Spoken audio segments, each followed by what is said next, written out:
we're ready to kick this off again. Or were there any questions for Matt? I think we're good to go. Let's move on then to department initiatives. Beginning with the future gravel road construction planning. Who's taking that? Jeff, go ahead, please. Good afternoon, everyone, and thanks for having me today. Here today to talk about future gravel road construction program, and maybe even more than that, a little bit about everything we do with gravel roads and keeping them in the state that they're in, as well as some of the methodology we use to assess, assume, and some of the maintenance and activities that we do on an annual basis, on a daily basis, to help keep our gravel road system in place. So I got an RFD here. There's lots of information in it. I'm not going to troll through it, but I do want to show you guys some of the tools that we use, show you our methodology, and then ask some of the questions that we're looking for answers for here today. So we do have about 1,449 kilometers of gravel roadway in the county, and they're broken down into classifications. We've got arterial roads, which comprise about 20% of our gravel roads. Arterial roads are the heaviest traffic roads. These roads are connecting communities, connecting paved surfaces, connecting industry. We internally classified them as arterial. Collector roads are the next heavily used roads. Those roads are alternate routes that people would take getting from community to community that can shorten up time frames and does support agriculture and industry to a degree. The largest cross-section of roads that we have are considered local roads. Historically have been called non-key roads, not a very appetizing name for them, but these are 60% or 59% of our roads. They're the dead-end roads. They provide access to local residences, agricultural properties. They provide access to oil, gas, and other industry sites. And then a very low percentage of our roads are subdivision roads. That's about 2% of our roads. Those are off-grid roads that would provide access to clustered development, the Westland Acres, the Johnson Estates of the world, the multi-lot, not only residential but commercial developments as well. So the Joanne Trucking area, Smith Trucking, those subdivisions would be classified as subdivision roads. For each of these roads, we set a standard, and the standard is basically a cross section. And in those cross sections, we look for specific things: road width, road height, road surface material, things like that. So each road falls under a classification, and that's kind of what we would strive to adhere to that classification of road to look like. Now, I just do want to say that not all of the roads, and Matt mentioned it when he was speaking there, were ever built to that specific standard that we call today. We know we have roads with no ditches. We know we have roads that are 4 meters, 5 meters, 6 meters wide that are dead-end roads. And those roads were likely never constructed to any standard, but used by ratepayers and industry, and at some point taken over and enveloped into the county road network. So that's that. Also already mentioned is roads are our most used, most visible, most valuable asset that we take care of, and because of that, they're incredibly important for us and for the people using them, the users. I do want to say that gravel road reconstruction is one method of rebuilding a road, and the truest method when there are multiple things to fix on a road.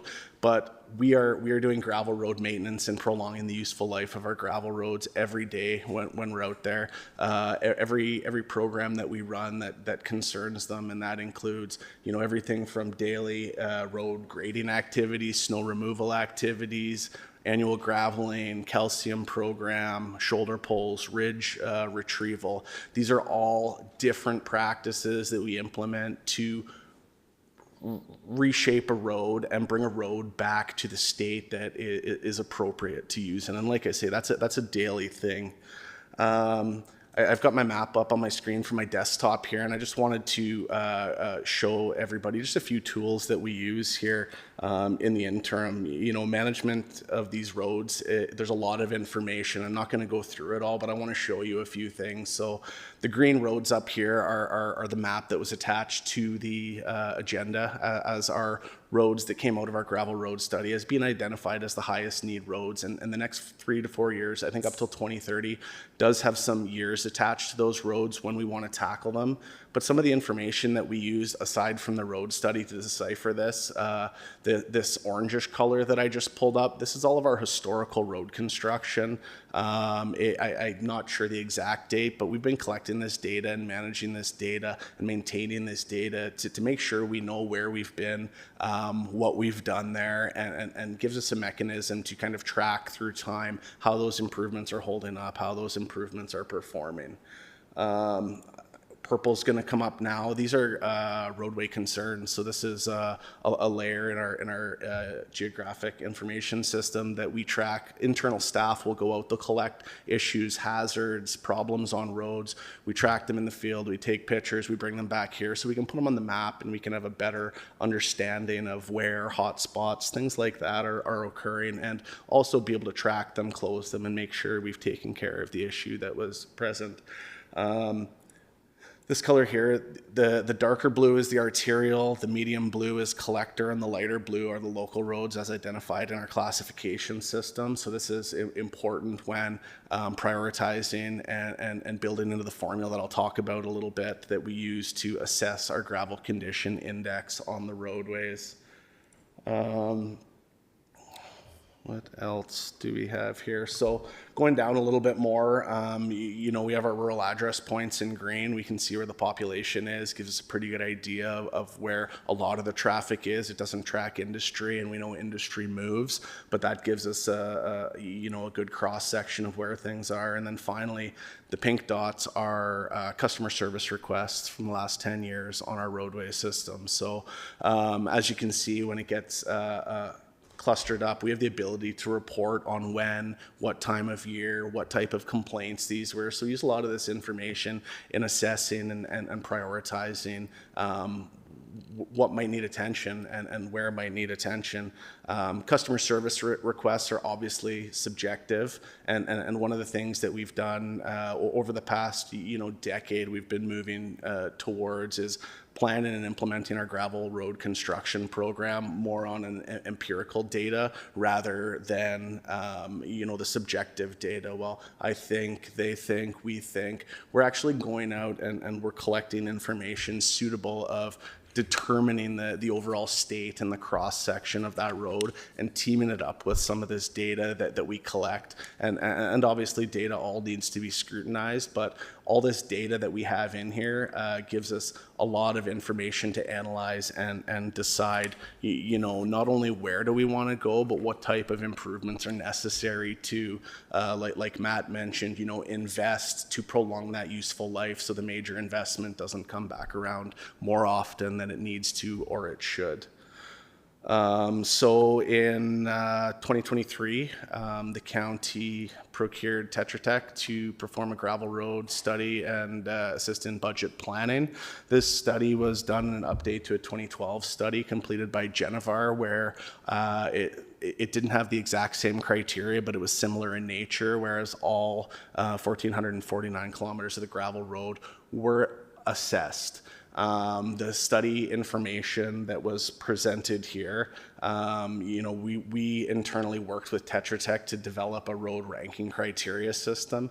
And as administration, Mark, Terry, myself, we all wholeheartedly agree that the most detrimental thing to our gravel roads is moisture, rain, precipitation, snow melt, whatever that is, it's moisture. And going into this study, talking to Tetra Tech, what we thought was most important and what we know is most important is to first get the water off the top of our road, second, second, get it below the subgrade and the base of our road, and lastly, get it away from our roads. So get roadside drainage working and alleviating, getting that water and moisture away from the road. We operate a number of different programs for drainage as well, which I haven't mentioned yet, in partnership with the EID, as well as in conjunction with road improvement projects. Just for that is the kind of the third step: off the road, below the road, and then away from the road. Working with Tetra Tech, we developed a ranking system and criteria based just on that. And some of the important things that we noted in that were road crown, first and foremost, that the surface of the road had to drain the water, that the road was actually built higher than the adjacent land, so it had a ditch where water could run off of the road and get below the subgrade. Roadside drainage concerns were noted, and that's water getting away from the road. A number of other factors were incorporated into this study, including road classification, importance, gravel sufficiency, safety, hazard areas, and all of this information got plugged into the formula to come out with a gravel condition index. And what this gravel condition index is it's just a numerical number from 1 to 5 that ranks our roads based on the criteria that we input into this study.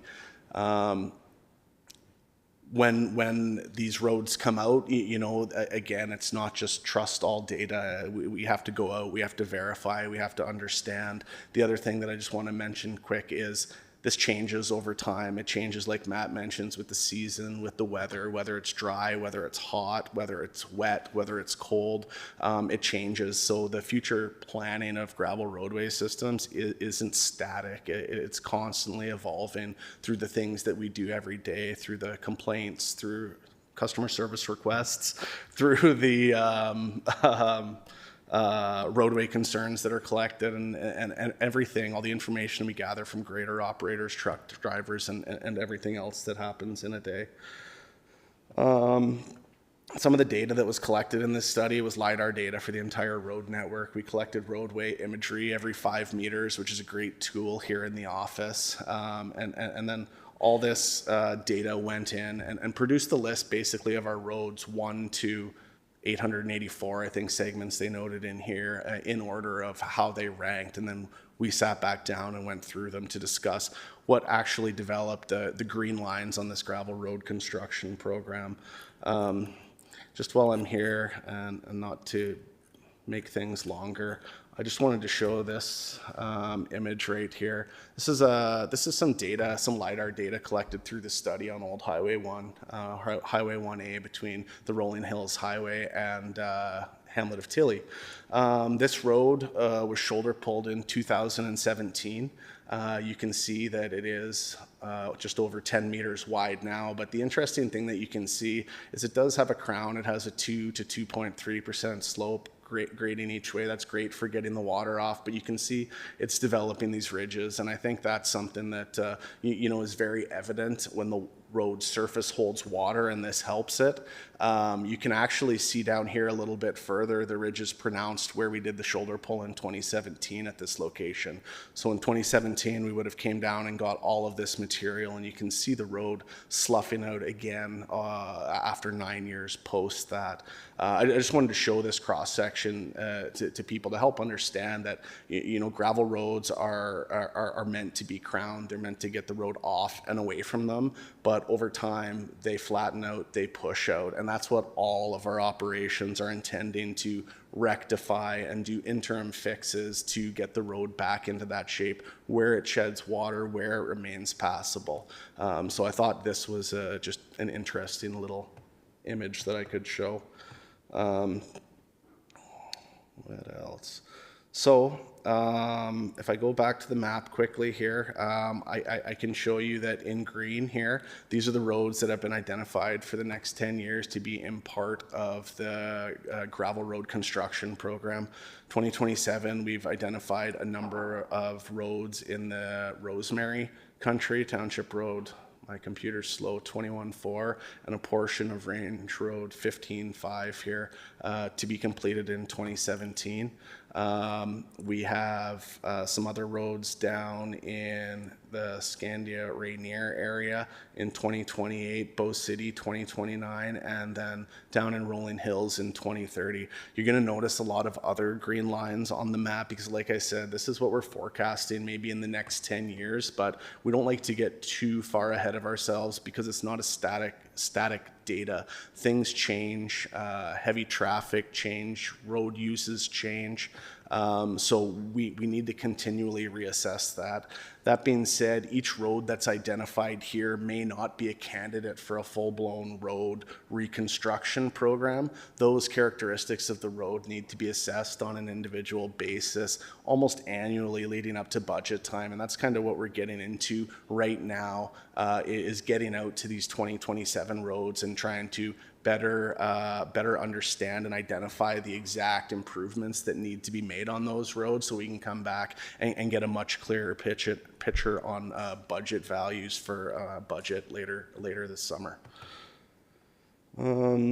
Again, some of these roads out here were built at one time to some type of standards and some of them weren't. So that's another one of the things that through this study we need to also take back and reassess from a 40,000 foot view. There are roads that are flat 20 meters wide from property line to property line, but sometimes that's okay because those roads are used 3 times a year by one local person, and you know, that's what they've used them for forever. So there is a little bit of, you know, communication and collaboration with what's going on in and around the roads as well. So one other thing, you know, just really quickly, roads, ridges, one of the things I mentioned was a ridge reclamation and getting the water off the surface of the road. The yellow is going to show up. There's a number of roads through this spring, mainly in the Scandia and Rainier area, that have been identified to be holding water on the surface. These are the roads in our GIS system and planning system that have been identified to get out and not necessarily be reconstructed, but identify the problem that's being caused out there. And in a lot of these situations, there's ridges on the side of the roads from time, from traffic, from whatever else it is, and we want to get out there and eliminate them. I just wanted to bring up a couple of photos that have come in this spring from our customer service request system. So this is a road in that area that is obviously flat. It's being seen to hold a lot of water. It's tough to tell from this picture, but there is a hump of gravel here that's preventing this water from getting to the ditch. And when that happens, especially going up a hill like that, it doesn't just sit on the road, it runs down the road to the lowest spot and makes it muddy. Incredibly muddy, the four-wheel drive, the going slow. So since then, I just took me a little bit of time to find exactly where this picture came from, but I'm going to flip to the next picture. And that's a picture from yesterday or the day before when I was out there. So that grass in the previous picture was out to here. That hump of gravel that you saw looked like this in here. So we've taken our ridge reclaimer in there and we've taken all of that grass and gravel, retrieved it, windrowed it to the middle of the road and replaced it on the road. You can get a little bit better picture here. You can see that gravel ridge was taken out from about here to here on this road. I've got another one that may show it a little bit better. So this is again another picture in the same area, the road holding water, and it's tough to tell that this grass is out to about the outside limb of that tree there. But the other day when we got there, and you can see we've came in and we've taken this ridge of gravel out of there.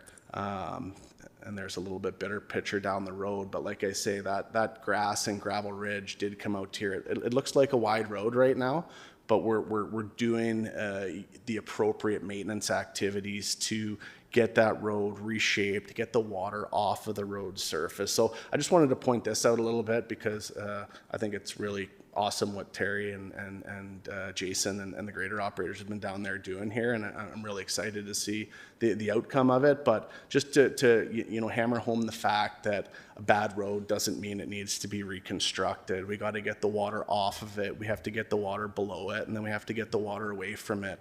And we've got a number of programs that we implement to do that. So I guess for some clarification that we're here looking for council, from council for today to help us preparing the 2027 and forward capital budget planning is, Matt mentioned service levels, and service levels are interesting, especially how service levels are measured and reported on. But the question is our service levels on our gravel road network satisfactory, or is there something that needs to be done to increase those service levels, which would obviously come with some form of budgetary consideration. And the other question is from what you've heard today and the very, very limited information you've been provided with on what we're doing and how we're doing it, does council agree with the methodology that we're undertaking when planning our gravel road maintenance and rehabilitation programs? The goal is to meet the needs of the road users. Matt mentioned before road bans. It's pretty extraordinary for a municipality to have their gravel roads go unbanned 365 days a year. I started here in 2008, and we haven't had a gravel road ban for more than about 36 hours or something. And that was an astronomical situation when we did that. So we are every day working with industry, working with landowners, trying to keep it in shape. But there are other tools that can be utilized as well to help protect our gravel road infrastructure, if that's a path that we want to look at proceeding down. That can include road use agreements for heavy hauls. That can include bonding for people moving large equipment, large machinery. That helps protect the infrastructure, but that hasn't been the direction to date.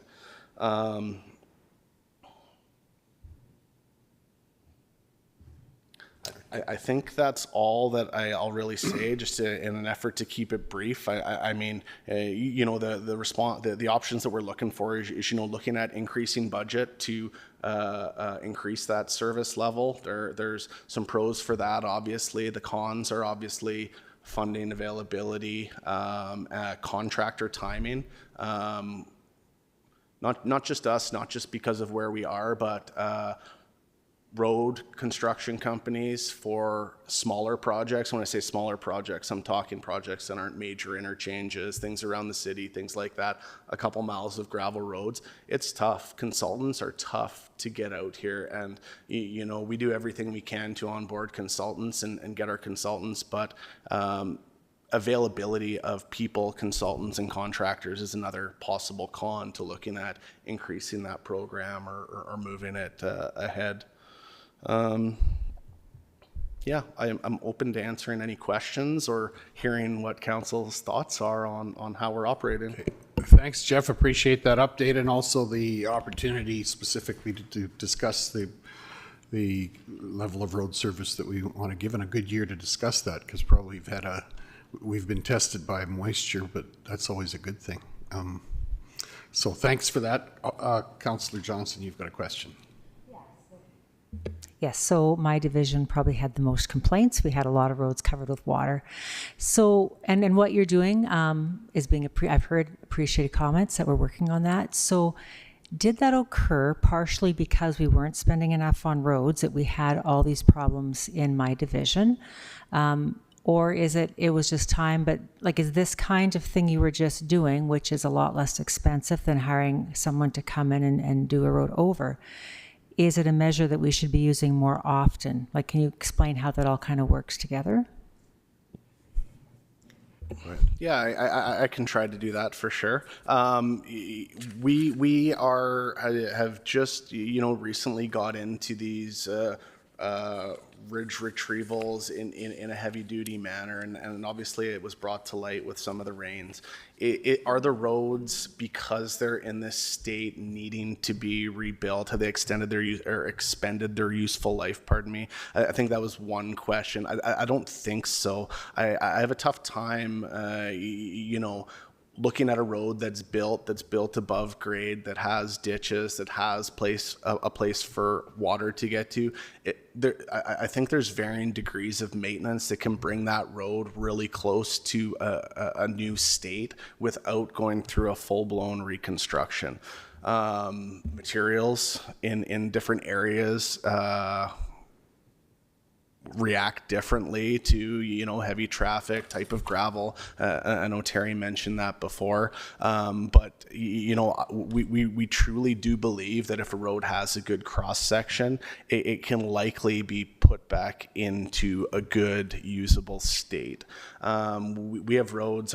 Some of our biggest problem roads are those roads that don't have ditches. Our water over roads complaints, where the water backs up to such a degree and the road's not built to a sufficient grade that water is going over the roads. That's going to lead to culverts washing out. That's going to lead to a real decrease in that 365 day a year service level. There's also varying degrees of retrieval of this material, so this ridge reclaimer that we're using to pull behind the tractor and the graders and pulling that back in, that would probably be the most minor form. But our shoulder pull program is not a lot different than what we're doing here on a minor scale. And probably some of the roads, especially some of the roads that show up in green in that area, are definitely candidates for that more intense retrieval or ditch drainage work, things like that. Thank you, Greg. And then I'm going to have to bow out, but thank you for the discussion and for your effort. I'm sorry to miss the rest of the discussion, but hand off to Deputy Reeve Crispin. Thank you. Thanks for the presentation. My question is with respect to a new road. I don't know if when a new road has been built in the past, this would be basically connecting one of our growth hamlets to a major artery to Highway 36, and that would be Lake Newell Resort west to Highway 36. What do we look at for timelines on something like that? When do we look at connecting those people to that artery? Will it ever be done? Is it something that? What is the procedure for moving that forward? I would say probably, unless, and I hate to say something doesn't happen until, there's a disaster situation, but unfortunately that's the reality a lot of times is, to get funding and to have a project completed, something needs to happen to facilitate that. On a needs analysis perspective, I can't say when or if that would ever get done. I would say it's probably not something on administration's priority list at all. For new roads being constructed, not a lot of new gravel roads get constructed in the county. We talked about one at council there coming out of the ballast pit. A new road would be constructed when the need exists. In that situation, coming west out of Lake Newell Resort, there's definitely some efficiencies for the residents at Lake Newell Resort, so that would be more of a political question. But the other thing would be the access and egress and wondering, and as it stands today, knowing it's not our road, the canals, and there is another way currently out, so I'm not sure that would hit administration's list in the real near future. So what he's saying is that leaves it to be political. Yeah. And I'm in your wagon. Just so you know. I drove by there the other day on Highway 36 and I saw the trail and I'm like, oh my goodness. Like, okay. Anyway, thank you for that, Jeff. Question. Go ahead, Councillor Johnson. Yeah, it's more a comment. I think back in my trucking days, hauled a load of silage on every road in the county, 90% of them for sure. Between your EID drainage and your paving programs and the way you rebuild roads now, nobody in this county knows what a bad road is. They used to be impassable out there at Castles, Rosemary. I have zero complaints. I think what you're doing is second to none. Couldn't be any better. Thanks my for comment. that. If I could just add too, over my 14 years, there has been improvements. I think Newell Connect was a big asset brought on, and I think that has really helped. But I also want to point to the nimbleness and the ability, the agility that your department has in responding to our situation. So I appreciate that very much. Councillor Johnson. Sorry, Jeff, I just needed some clarification for my last question. I guess what I was trying to get at is, we're using this gravel retriever and the expense of it. So is the budget currently where it's at enough that you can use those kind of tools to solve a problem, or a situation where we need to give more funding so we can do that kind of minor road reconstruction to keep our roads in the shape we want them to be? I'm just not clear on the cost of that addition. I'll try to answer this one, but Terry might or Mark might want to take a stab at it. I think there are varying degrees of improvements. You know, we're not going to go into a road that we think requires a shoulder pull to be put back into a usable state and think that we can just saw off some of the, you know, ridges that are holding the water. No, we need to raise that road. We need to reestablish the crown. That's more of a heavy duty operation. You know, the ridge retrieval and the gravel reclamation, or we're mostly doing with internal staff. So that's why I say Terry and Mark might be able to better comment on, you know, not just the dollar amount, but the resource of like labor amount to be able to do that and accommodate all the other things that we do to keep the service levels where they need to be. So that I'm not sure of, but I guess I would say for sure that, you know, the gravel ridge retrieval and a shoulder pull are two very different, while they're trying to achieve a similar thing, they're two very different intensive operations.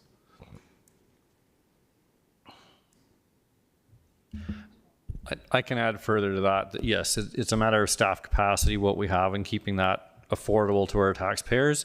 You know, being agile, thank you for the comments on that. We can be reactive to some work. We've tossed some of the plans of what we would normally be doing to be able to react what's happened in that Rainier-Scandia area. Otherwise, the team is continually learning. We're continually learning. You know, I've been here 18 years now, and that's the first time in that area that's been that bad continuously for a month, because it's been a steady month of rain. Otherwise, it's grading, it's washboard, it's dust. It very rarely is the road related to being a bathtub holding water, but that's exactly what we saw this year. And maybe next year it's somewhere else.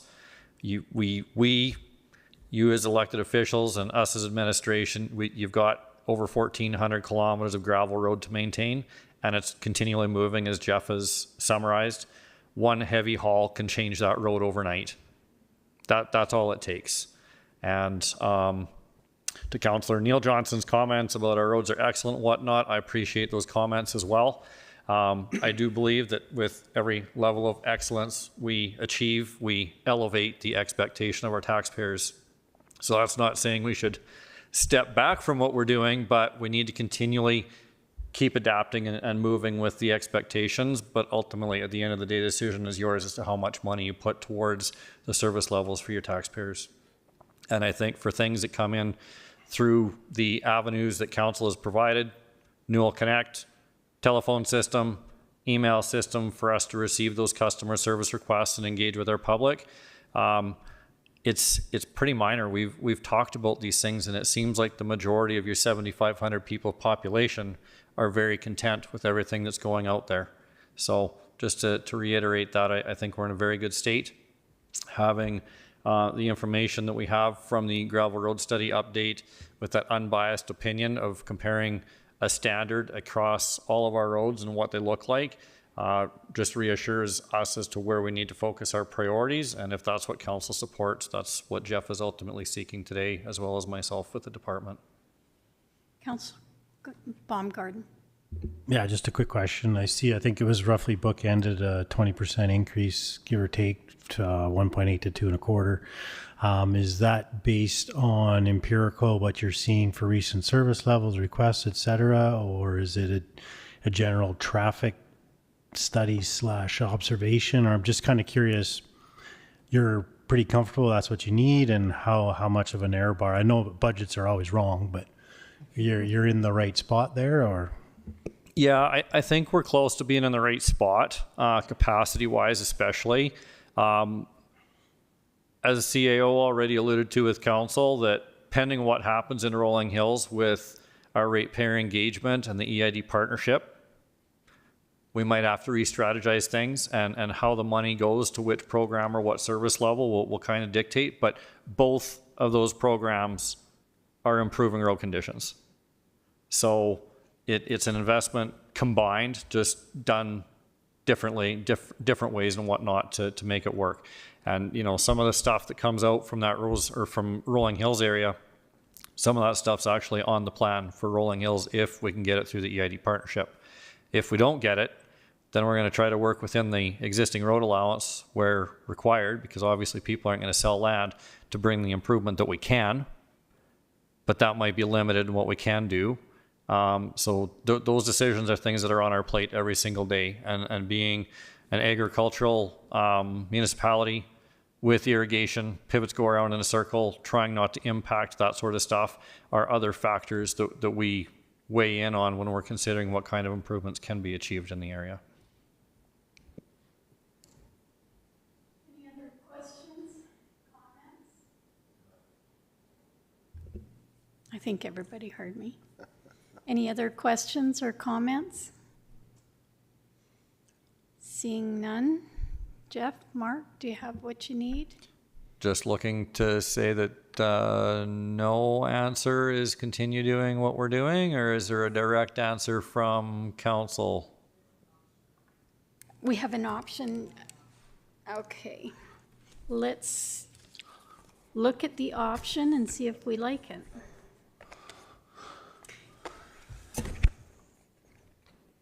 Option 1, there are no other, oh yes, there is an option 2. Okay, so 1.8 million while continuing to implement the 10-year-old, 12-year-old, oh no, 2-year-old plan. Or option 2,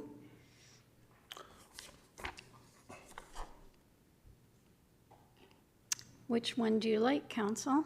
Do you have a recommendation? Either of you? Do you have an option that you would prefer?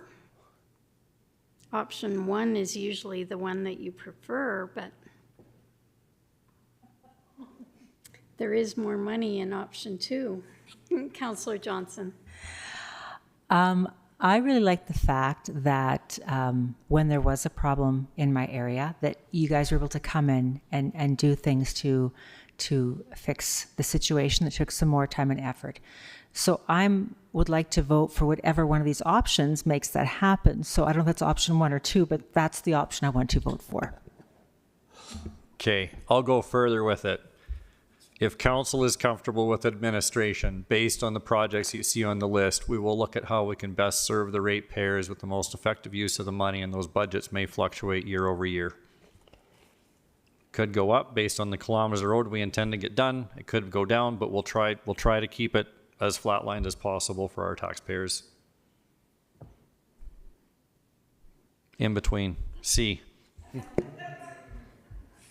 Matt, do you have anything to add at this point? Well, I really feel like I should have answered the question on the 25% because I haven't inflated this thing forever. I'll bump it by 25%. And then the question to, the contractors of the world is, can you actually get that work done for us? So you see the roads in green, you've got a projected year, and I'm just looking at it thinking, you know, if we can get through that body of work and make the traveling public's life better sooner, why not get after that effort? So I'd be inclined to option 2, and if they can spend that money, they spend it, and if they don't, well, that just goes to address our infrastructure deficit long term anyways. There'd be a little bit of shifting in the budget between what you sock away to maybe a paving reserve or something that way, but that's where I'd recommend you go as option 2. Okay, thank you for that. You've heard the word. Councillor Johnson, please. Yeah, I'm just wondering if, I mean, the community would probably rather trade bad roads for the rain we had this year. So do we overreact and start spending a whole bunch more money on roads when if it rains 5 inches, you're going to have bad roads no matter what you do? I'm just looking at how long it's been flatlined, and that's what's making my decision. Yeah, but there's nothing wrong with your roads. Matt, please. Yeah, I would agree with Councillor Johnson that we don't want to overreact. What you see highlighted in green does not document an overreaction. It documents a measured need out there. And based on the 1.8, you can see how this work is going to be staged. If that staging is acceptable to county council and the community, we're fine. If you'd like to see an effort at accomplishing that body of work that is needed, not an overreaction, accomplished sooner, let's direct additional resources to it and get after the job that we know we need to do, but we're throttling it based on available resources in the budget and potentially capacity from contractors. Councillor Hofer, please. I feel like we can put our trust in our professionals, and I will vote to choose option 2. And that's a motion? Yes. Thank you. And again, we heard if it's not being used, it's not being used. It's not going to disappear. No. All right. We have a motion. Any further discussion? Seeing no hands, I'll call the question. All in favor of the motion? That is carried. Thank you. Thank you. All of you. Not done yet. Okay. Are you up next, Mark? I sure am, Please, and I'm excited. please go ahead. If you read your package, you know, but I got Yes. some side notes. Yes. Okay, council strategic priority. This comes out of your council planning strategy session earlier in the year. The east-west truck route.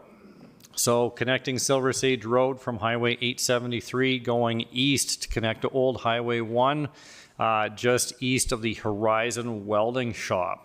This one was the vision of council back in about 2009, I guess it would be. I was going to say 2011, but it was 2009, I believe, with Councillor Harold Wutsky, and getting a ring road around the community for trucking and industry, because currently with this east-west portion, trucks are traveling down Sutherland Drive and 7th Street East in the city of Brooks. You're going past the former skateboard park / revitalized skateboard park. You're getting into the East Brooks School Zone.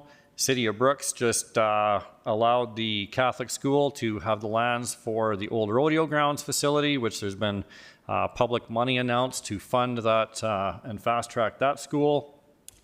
We've recently had a train derailment in that general area as well. So with that, is it worthwhile to get commodities and hazardous goods and truck traffic away from high traffic areas in the city of Brooks, as well as areas of risk of children and whatnot with large units moving through there? What I'd like to highlight for you is back in 2011, when the study was finally complete, option A1 is a at-grade route that was presented to cost approximately $4.3 million. Option A2 was for an overpass route, so over top of the railway crossing, which was, why slow down traffic at another railway crossing in Newell? I can advise council that there are to be no new railway crossings of roadways in Newell, no net gain. So the proposal with the at-grade crossing is to eliminate the Range Road 14-3 crossing and redirect that traffic around. So there's going to be no net gain to the railway crossings.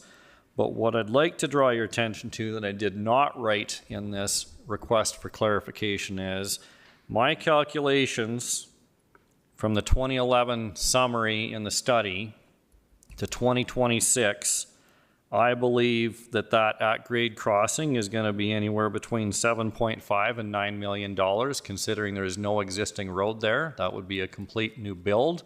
And I'm going to say that's going to be a conservative number until engineered design actually happens on it and we get figures established for you to further consider. If you were to consider the overpass option, that $10.1 million looks really good today, because I'm going to take a stab at the dark and say it's $20 to $25 million to make it happen. And so from your council strategic planning session, I'm looking for direction from council on how you would like to proceed with the east-west truck route. And we do have 3 properties. Councillor Johnson. Yeah, so it was my question, because when we first came on to council, there was a property that one of our first meetings we purchased, we had no idea what we were doing, but you put paper in front of us and we said, okay, if you say so, we'll do this. So how many properties, like, we can't really go ahead yet anyway on this, right? Am I correct or am I wrong?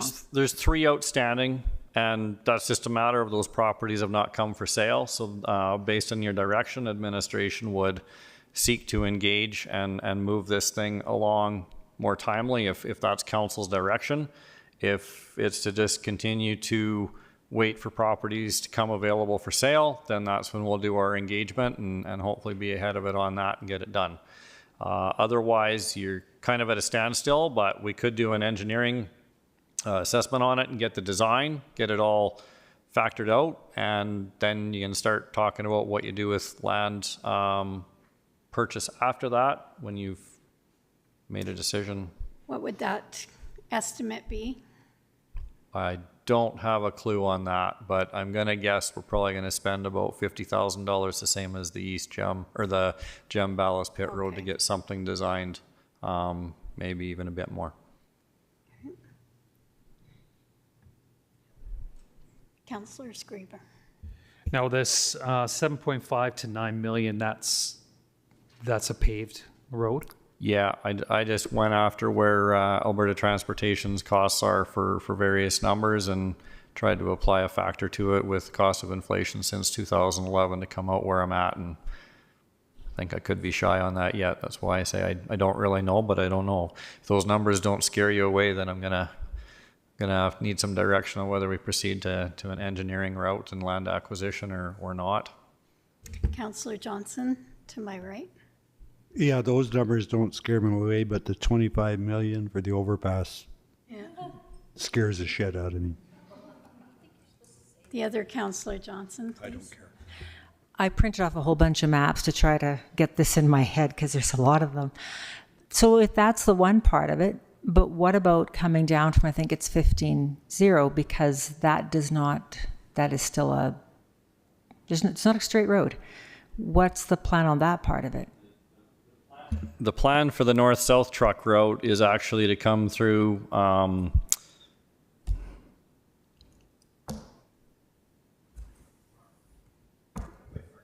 Jackson. He left me. Jackson Light Industrial, thank you very much.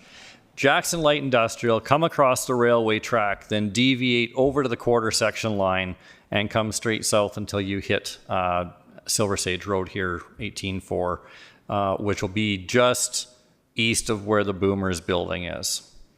Land acquisition along that route has not been the most favorable. There wasn't as much interest expressed from landowners in that area.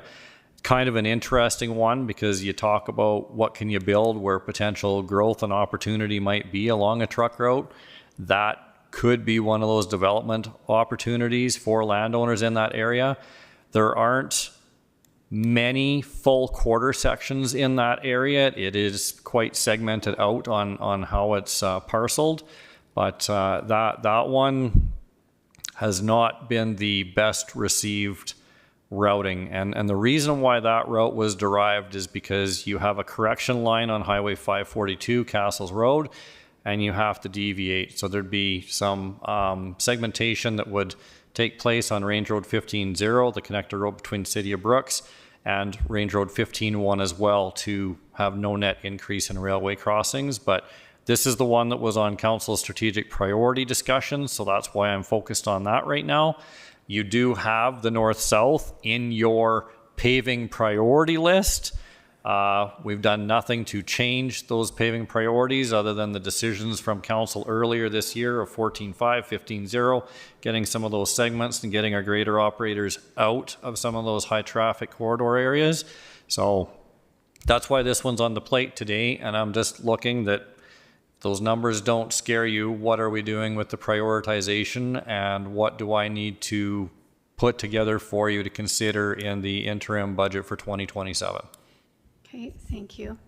And also, it's nice that Silver Sage Road connects to Highway 36. So once truck drivers know about this connector, it can still be used to a different degree. Yes. Yeah. CAO Matt, and then Councillor Johnson. I was just going to say, there was a reason we're only focused on east-west on this RFC. North can come later if it's identified as a priority as well, but for all intents and purposes, the east-west is what Mark's anchored to today. Yeah.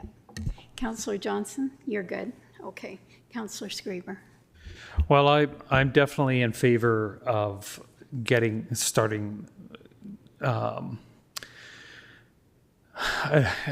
to get this done, because I think that area where the truck route through the city is just going to get worse and worse and worse as the school comes in, and as with the tracks right there, it's just going to get more and more congested.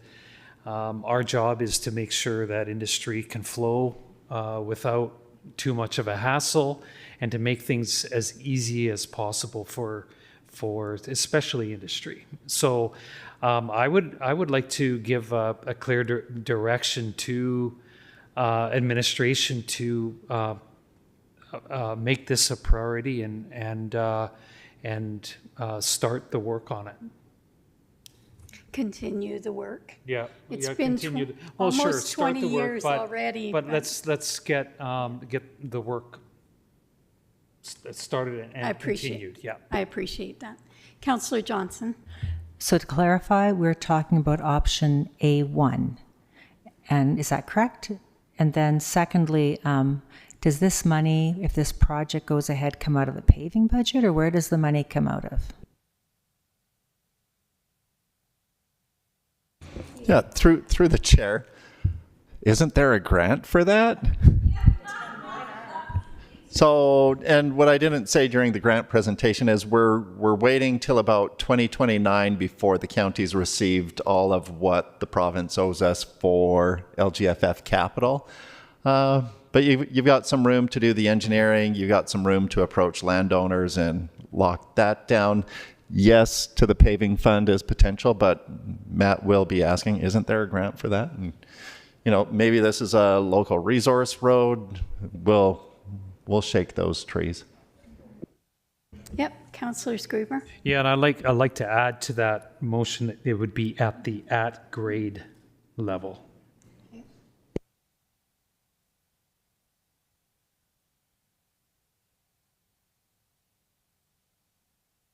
There's been a motion. Councillor Hofer. Well, as a trucker, I agree with that. It needs to be done. And further on to what Councillor Screever said, that school zone over there, it's just a dangerous place to be with a truck over by where the skate park is. So, yeah, I'm in favor of doing it too. I was going to ask what's the other option besides the overpass, but I just seen A1, so now I get it. Okay, we have a motion. I'll make the motion, yeah, if it's already made. It's already been made, yeah. Thank you. Unless you wanted further discussion on it. Okay. I'll call the question. All in favor of Councillor Screever's motion? That is carried.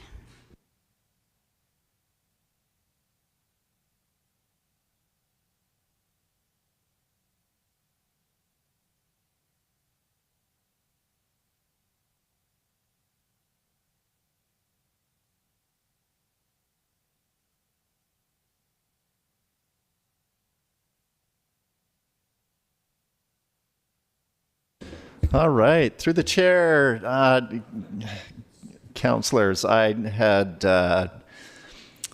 talked about meeting with a number of ag societies and talking about the challenge they have managing assets or having a line of sight on the condition of assets, and as well as one of the primary funding partners in the region.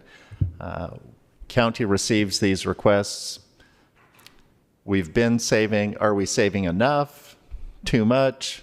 What's coming at us? Are we prioritizing the reinvestment into the recreation infrastructure appropriately?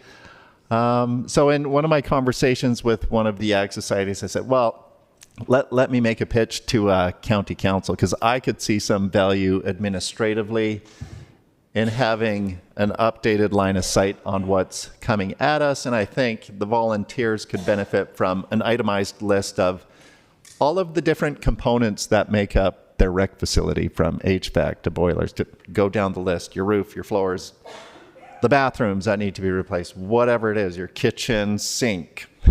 Because we got folks running some commercial kitchens out there. So the experience I've had with CDC South, we had an engineering firm go through there, did a very thorough facility evaluation report. We received that, and they're not perfect, but they at least itemize everything, and they give you some sense on what's coming due when and where you should focus your efforts. Those facility evaluation reports are also useful in informing your preventative maintenance program, which I think is as important or more important than understanding the capital reinvestment and replacement at end of life. We want to extend and get as much bang for the buck out of these facilities as possible. So this is not a fully baked idea, but is there support from around the table? I've got in mind, let's develop a program. We can invite our not-for-profit partners to participate or not, but the county funding the outlay to the engineering firms to get these facility evaluation reports complete. We'll have a snapshot, likely not going to get it done in a single year. Maybe it's a 2 to 5 year process where we get through everything, and we've got a pretty good line of sight on what the need looks like in the region, and we can adjust from there. Positive outcomes for our volunteers, and like our volunteers seriously are working full-time jobs in a volunteer capacity, managing staff, taking phone calls, like being management, and there is a ton of value that does not show up on an income statement as in-kind expense for volunteer management of the golf course, or pick your favorite facility. Like, we are so fortunate in this region to have folks who will grab that bag and own it. But these folks are staring down the barrel of some very expensive reinvestments. And whether there's actually going to be support or financial capacity in the region to replace all these things. Like talking to one golf course operator, they've got 9 holes. They've replaced the green on one. I think it cost them $60,000. They've got 8 more to go. So if I'm doing my math right, 8 times, we're looking at $240,000. And I asked the question, well, what are the green fees? Like what? And if we're doing the math on the usage, does it pencil out to where it makes sense to reinvest in the greens? And maybe it does, but I don't have that line of sight currently. Where we've been encouraging everybody to get in terms of actual recreation service agreements with the county, accountability in terms of reporting on program outcomes. So council and the community has a line of sight for these big conversations about, do we or do we not replace, choose your favorite asset that we've got. So just an idea. I committed to pitching it. If there's support for it, we'll reach out to a couple of engineering firms, get a price tag, and develop a program to present to council as part of budget. If not, we can keep just entertaining requests as they come, but that comes with some risk. Councillor Johnson, and then Johnson. So I recall, I hope I was the first Johnson. Okay. I read the ones that came from for CDC South. They were exceptionally long. They were complicated, and furthermore, they were very depressing. So, is there like a different version, like a simplified version? Because I don't know what layer we need. That was a very expensive document on those. It took them a lot of time to do. I don't think they were as helpful because of the depth and how they were looked at. So, I might be interested in a simplified version that actually everyone could understand and not, like, there's always things wrong. But Matt? what's the critical? Matt will. Yeah, through the chair, no, we want the depressing report and we want the itemized report that tears out by component. Like that's the useful stuff. And then for a building operator, you've got a pretty prescriptive list of things that, oh, I had no idea I should be exercising this valve annually or every 6 months. And if I exercise the valve every 6 months, it's going to last longer and it's not going to seize up by year 10 when I actually need to close the valve and it breaks and now I've got a bigger job on my hands. So I appreciate that the comment that they are detailed and a little onerous to get through reading, but they are a very valuable tool for our volunteers. There will be a learning curve to get through. And to my comment of they're not perfect, one of the items identified for CDC South was an operating system needing to be replaced for $750,000. It will need to be replaced, not yet. So we've got a line of sight on what the useful life is and what you should be starting to plan for. If I've got a $750,000 bill coming at me sometime in the next 10 years, I should start writing my grant application now or looking for funding to get that project in the bag. So I appreciate the comments that, like, they are gross, they are technical to get through it, but that's kind of the point. And I appreciated what you said, that you're planning to do this for the region. So are you including the town and the villages? Because if you are, that would be an ICF component. Not yet. So this is solely for our not-for-profits out there. Start there, get through that effort. It could be a conversation to bring up during our ICF review, which has to be complete by March 31st, 2027. Absolutely, because that's our money as well going. Councillor Johnson. That answered the question I was going to ask. I have a comment. Glenn Ackerman and I were talking the other day. The county of St. Paul and the town are in the process of doing a giant field house, trying to get the money for it, going through the same discussions we kind of are here. What their council put to the public was they have to raise their ag land tax to $200 a quarter, or they can forget their field house. That's how they're going to finance it. Just for your information, which isn't all that much money. Councillor Scandra.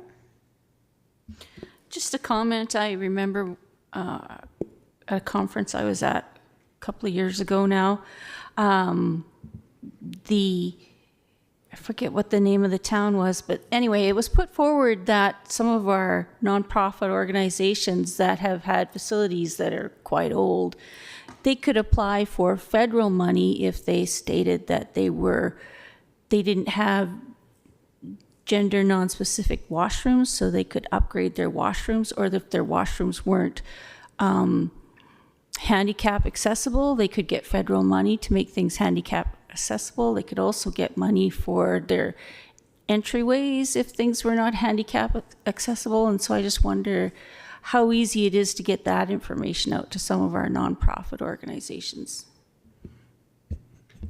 Yes, and are we downloading onto our volunteers again? But yeah, Councillor Kopp and then Baumgarten. Should we be taking the temperature of the water before we commit to spending the money to do it? Because if we get the report done and nobody looks at it, what's the point?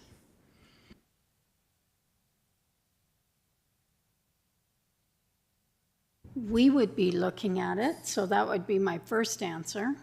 And we are funding these properties, and 90% of them we have title to. So that's in our best interests as a Maybe 80%. Okay. Anyway, just a thought. It's, yeah. Just a comment, everybody holds their stuff right here, right? Doesn't want the Just in county Patricia. butting in. Well, no, like, how much buy-in did we have on the Rec Connect? Almost none, right? Like, who actually embraced that? Yep, that one told us a story for sure. That's where you were coming from. Councillor Baumgarten, you were next. I'd like to make the motion to implement this program for a number of reasons. Matt kind of alluded to them already. The state of the union in terms of their condition and maybe capital upgrades, there's only one part of it. The PM side, I think, is very important. If you're not aware of things you can do to extend the life at a much cheaper rate, that in itself can pay for that multiple times over. And then finally, we had some talks in the car on the way back too. I mean, some facilities we may have to make hard decisions in the future, and part of making decisions is having fulsome information. And if you know it's going to cost you an arm and a leg to keep X facility running, and then you have that much more time to get the community used to the idea that this is a potential and maybe likely outcome unless you come up with a new golden goose. So it's preparatory and good groundwork for a number of things. So that's why I'd like to make the motion for Matt to proceed with his study here. Thank you. Good, all good points there. Councillor Johnson. Matt, can you ballpark a figure, like in the 100,000s of some number? Like, any idea? We want it to be manageable within the existing revenue raised for our recreation function. And there's a number of things we're funding out of that. Like we allocate basically 0.5 of the tax rate to recreation, and then we, from that amount, subtract, well, we've got these obligations under ICF, so we've got these obligations under direct agreement with the ag societies, we've got our own portfolio we take care of, and then what's left over we've typically been putting in the recreation capital fund. So I'd be thinking maybe allocate 100, 150 to this per year to get the job done. Take a couple of years to get it complete. To the question of who will use the report, council could contemplate, if you want funding from the county, we want a facility evaluation report so we have a clear line of sight on what actually needs to be prioritized. And I think, to be fair, for most folks, it's the visible thing that requires reactionary action, and there might be a bigger gremlin hiding that you're unaware of because you just don't know what you don't know. You haven't had that 100-page facility evaluation report. So a few things there. Thank you for that. All right, we have a motion on the table. Any further comments?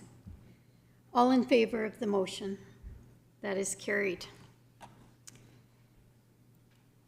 Good afternoon, Stuart. Welcome.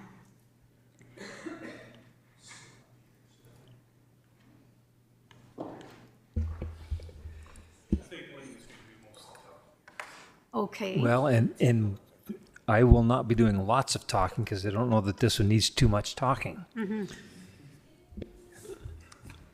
So the original regional emergency management plan that we have had much discussion about in the past and recent activity on was actually an initiative that we worked together with our urban partners, and it was funded in part through Alberta or an ACP grant.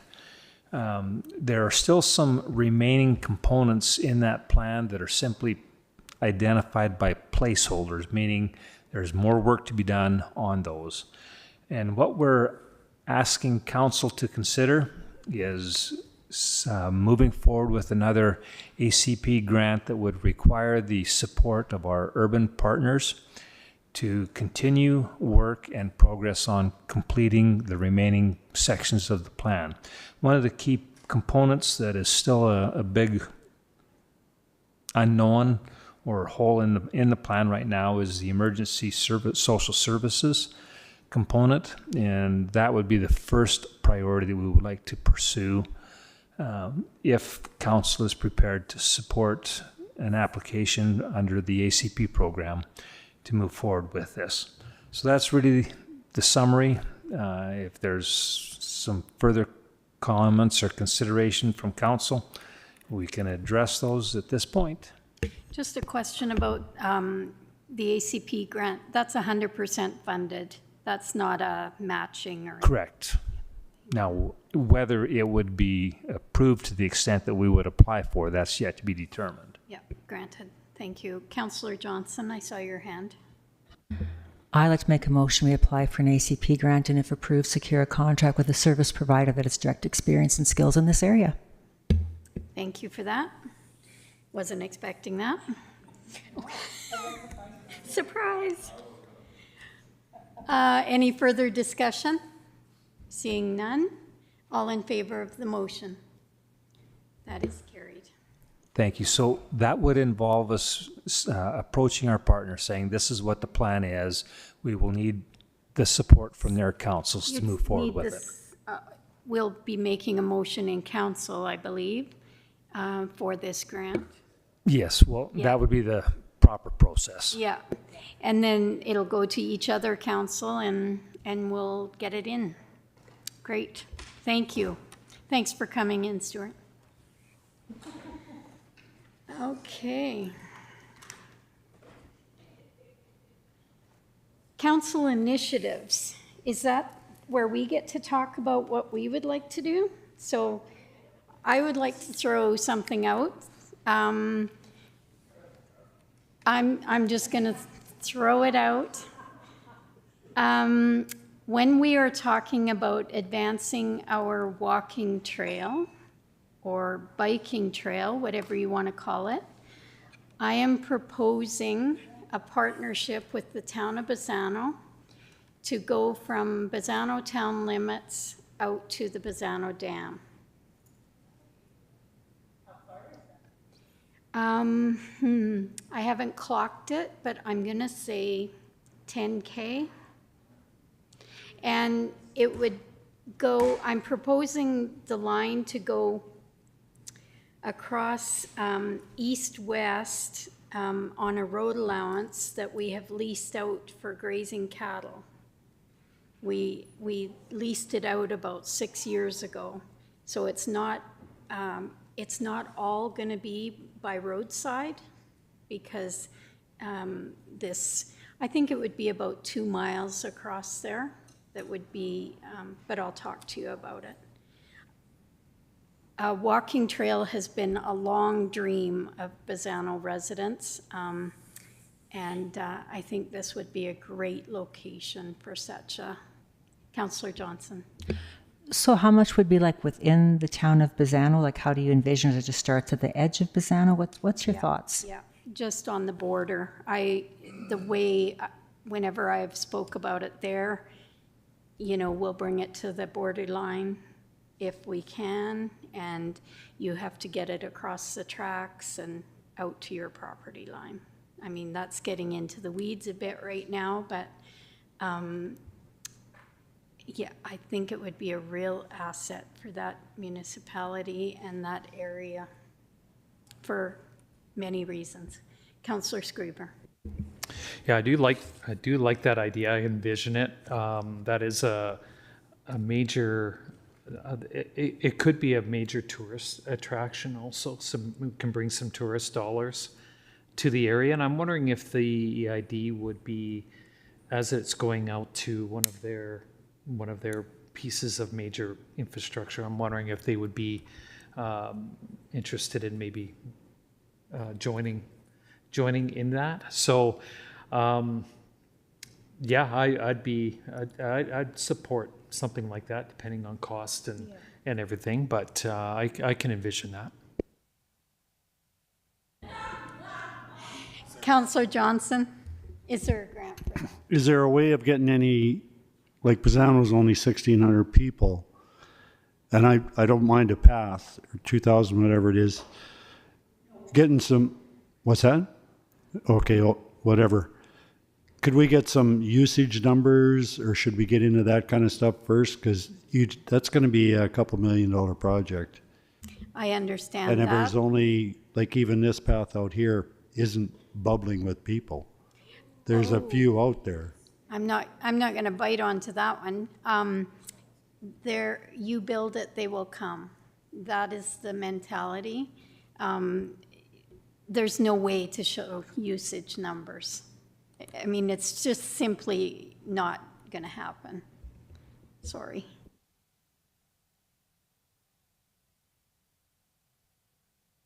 Any other pie in the sky suggestions? A vote? Oh, well. I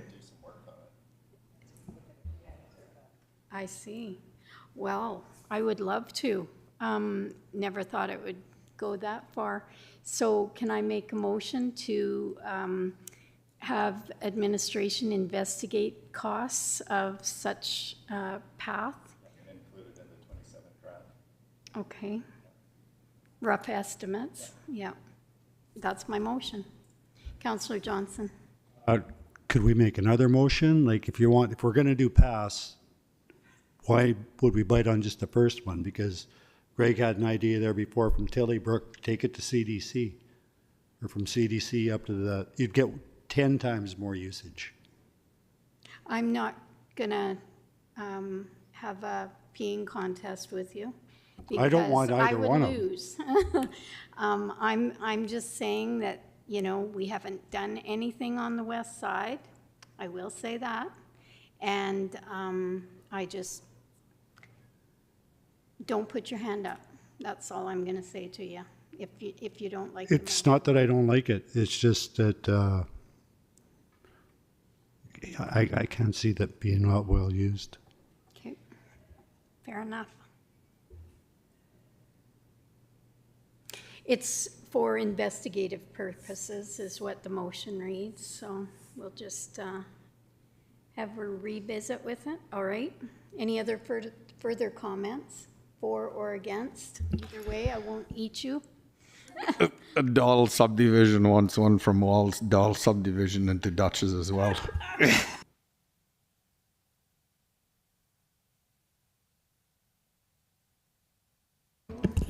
Anyway, I'll make the motion to accept that we do what Matt wants to do.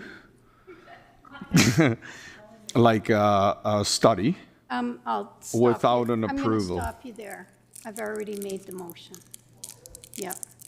For investigative purposes, to bring back the information to the budget. And then we will talk again. All in favor of the motion? Opposed? Thank you. That's carried. Any other items for administration to look at this point? Councillor Johnson.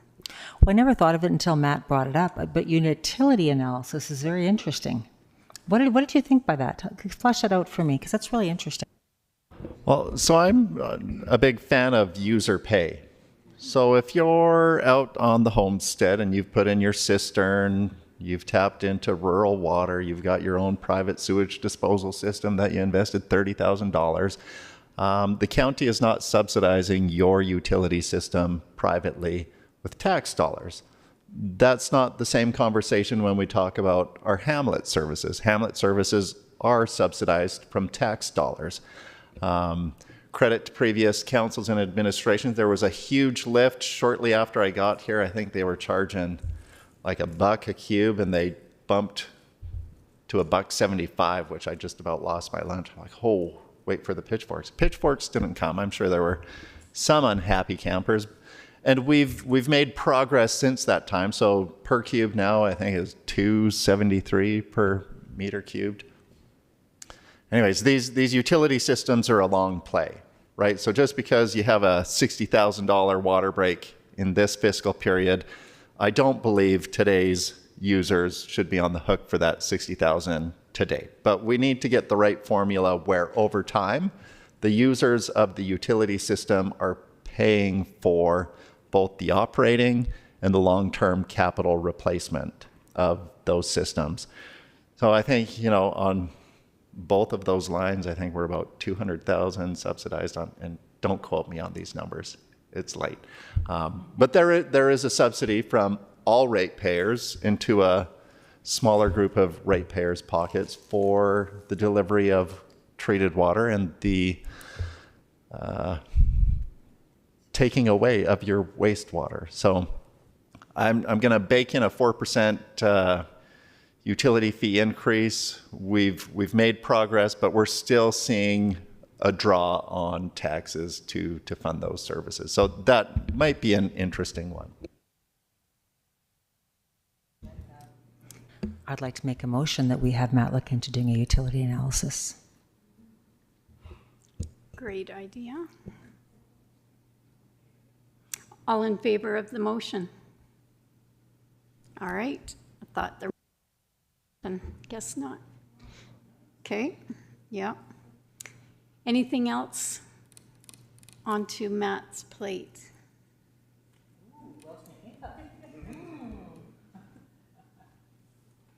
Seeing none. Oh, Councillor Hofer.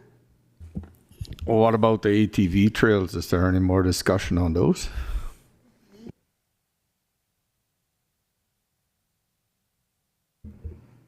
CAO Matt. Yeah, through the chair. Excellent question. I wasn't going to bring it up unless Councillor Hofer brought it up.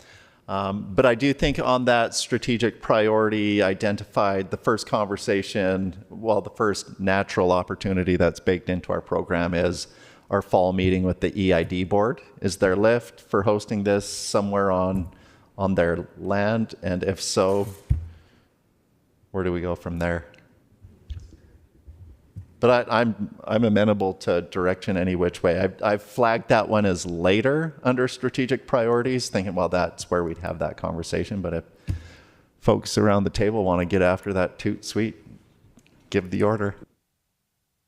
I think we have to wait for the conversation first, since the landowner wouldn't be in the room.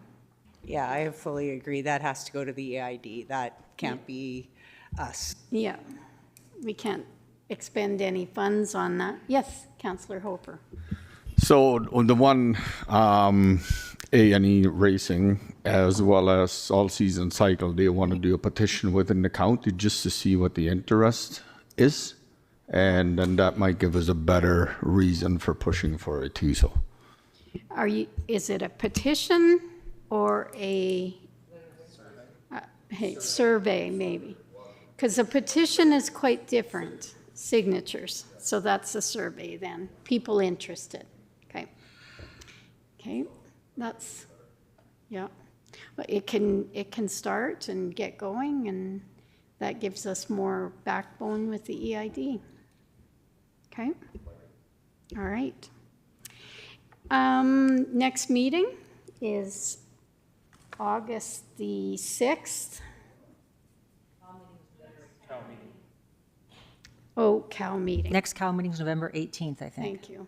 Okay. November 18th, I believe. Am I right? It is too. I'll adjourn the meeting. Okay.